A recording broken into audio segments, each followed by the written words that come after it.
Hey, hey, hey, hey, hey! Les bam, bing! J'espère que vous allez bien. En tout cas, moi, ça va nickel. On se retrouve pour la Champions League, les huitièmes de finale retour, les 17 et 18 mars, avec 8 rencontres au programme. Certaines oppositions sont déjà quasiment terminées. Il y a déjà des équipes qui sont quasiment qualifiées. On va y revenir. En tout cas, n'hésitez pas à aller dans mes commentaires. Mettez vos avis. Plus on a d'avis, plus on est de fous, et plus on touche à la perfection. N'hésitez surtout pas à mettre vos critiques positives ou négatives, votre petit pouce, votre petit partage, et rejoignez la communauté. On est de plus en plus nombreux. Merci encore. Allez, on attaque avec le Sporting du Portugal contre Bodo Glimt. Les Portugais qui reçoivent les Norvégiens à l'aller. Les Norvégiens ont pris une énorme option, s'imposant 3-0. Ils continuent de surprendre tout le monde. Rappelons qu'ils avaient commencé pendant la trêve hivernale pour leur championnat à continuer et à commencer les exploits plus tôt. Ils avaient commencé par battre le Manchester City de Guardiola, 3-1, puis se sont imposés à l'Atlético Madrid pour se qualifier pour donc les barrages. Et en barrage, ils ont sorti l'Inter de Milan, gagné à l'aller et au retour, marquant 5 buts sur les 2 rencontres. Et là, ils ont mis un 3-0 Sporting. Donc, ils sont en énorme position de force du côté du Sporting du Portugal. Ils viennent donc de s'incliner au match aller. Ils n'ont pas joué comme le Paris Saint-Germain et comme pas mal d'équipes qui ont préféré et qui ont demandé à leur fédération d'annuler ou de reporter la rencontre, plutôt reporter parce qu'annuler ça m'étonnerait. Mais bon, le Sporting restait quand même sur un match nul contre Braga et sur beaucoup de victoires consécutives, dont une en demi-finale aller de la Coupe du Portugal contre le FC Porto quand même, hein, rien que ça. Mais bon, voilà, cela n'a pas suffi. Ils se sont fait étriguer en Norvège. Mais sur ce match-là, j'ai quand même eu envie de voir le Sporting prendre sa revanche, même si ce ne sera pas suffisant. Marquer quand même 2 buts à la maison, mais je verrai également Bodo Glimt marquer un but. On va y arriver. Je verrai donc le Sporting marquer 2-1 et avec les deux équipes qui... Et on enchaîne avec un match qui est par contre beaucoup plus équilibré. Arsenal contre Leverkusen. On voyait les Gunners s'imposer assez facilement en Allemagne. Cela n'a pas été le cas. Ils ont même égalisé en toute fin de rencontre. En tout cas, Arsenal vient de s'imposer 2-0 contre Everton en Première Ligue, gardant ses distances avec Manchester City. Sur les 5 dernières rencontres, il y a quand même 4 victoires et 1 match nul. Ils sont également qualifiés pour le prochain tour de FA Cup. Ils sont encore qualifiés pour la finale de la League Cup. Ils sont donc en ballottage légèrement favorable car ils jouent à domicile, mais sinon il y a eu un but partout, donc bon, pour l'instant il n'y a personne qui est qualifié, mais bon, ils sont en passe quand même de gagner tous les trophées possibles et imaginables. Donc ils vont jouer contre une équipe du Bayer Leverkusen qui a fait un match nul de plus, mais c'était contre le Bayern de Munich. Ils ont profité d'une double expulsion des Bavarois pour pouvoir accrocher le match nul, mais il y a quand même une grosse déception car la première expulsion du Bayern de Munich a été en fin de première mi-temps. Ils n'en ont pas profité, ont même concédé l'égalisation car ils menaient un but à 0. Mais bon, quand on voit qu'ils ont accroché Arsenal, ils ont accroché le Bayern de Munich et ils n'ont pas perdu lors des 5 dernières rencontres, ne gagnant qu'une seule fois, certes, mais quand même, je les vois quand même pas gagner. Je les vois même perdre 2-0 contre les Gunners avec le plus de 1,5 but pour l'équipe à domicile. Et allez, on poursuit avec le match qui nous intéresse le plus, le Paris Saint-Germain qui se déplace à Chelsea, à Londres. Chelsea vient de perdre une fois de plus. Ils n'ont gagné qu'une seule fois sur les 5 dernières rencontres, toutes compétitions confondues, c'était à Aston Villa. Mais par contre, une qualification forceps contre une équipe de Wrexham qui est en Championship, en FA Cup. Une défaite contre Arsenal, c'était lors d'un sommet le 1er mars. Donc cette grosse défaite au Paris Saint-Germain où, rappelons-le, ils ont perdu 5-2, même s'ils ont tenu jusqu'à un quart d'heure de la fin, finalement s'écroulant totalement avec la rentrée de Kvaratskhelia qui les a défoncés, c'est le cas de le dire. Et là, ils viennent de perdre contre Newcastle. Peut-être qu'ils avaient encore la tête à cet affrontement avec le Paris Saint-Germain, même s'ils ont 3 buts de retard. Cela va être très compliqué de faire une remontada.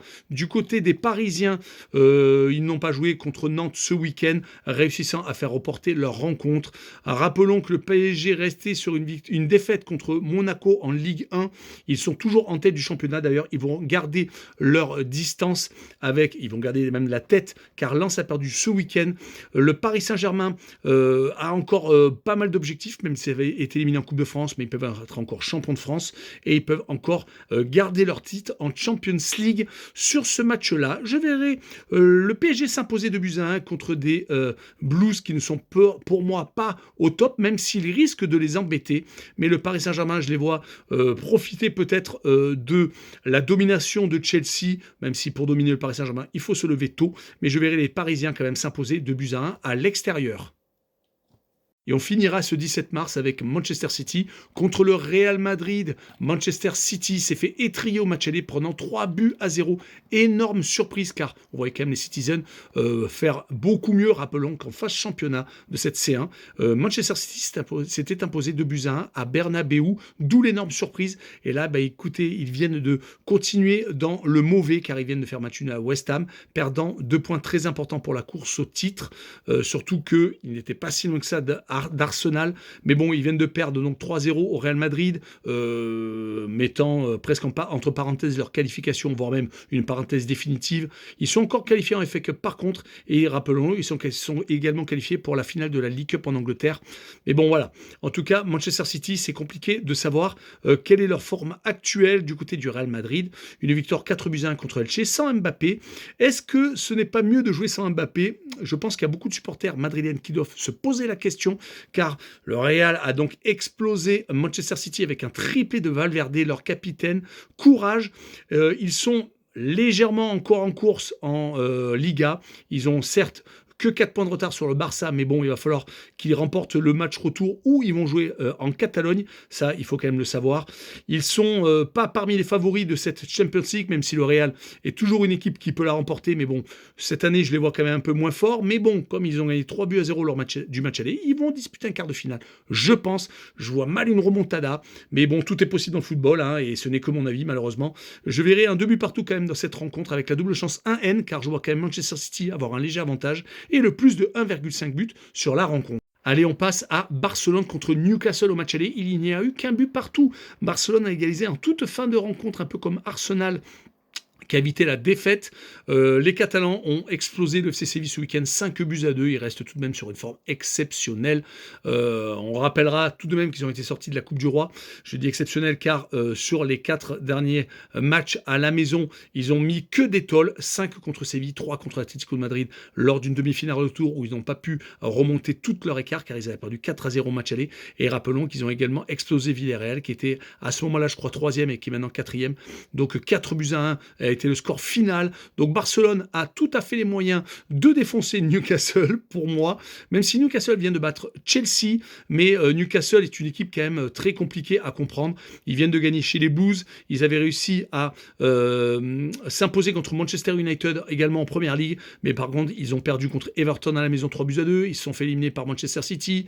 Donc c'est une formation qui est capable du meilleur comme du pire, et sur ce match-là, je verrai Barcelone s'imposer 3-1 avec le plus de 2 buts, plutôt plus de 2 buts pour les Catalans. Et on poursuit avec le Bayern de Munich contre l'Atalanta de Bergame au match aller. Il n'y a pas eu photo. 6-1 pour les Bavarois qui sont baladés, c'est le cas de le dire.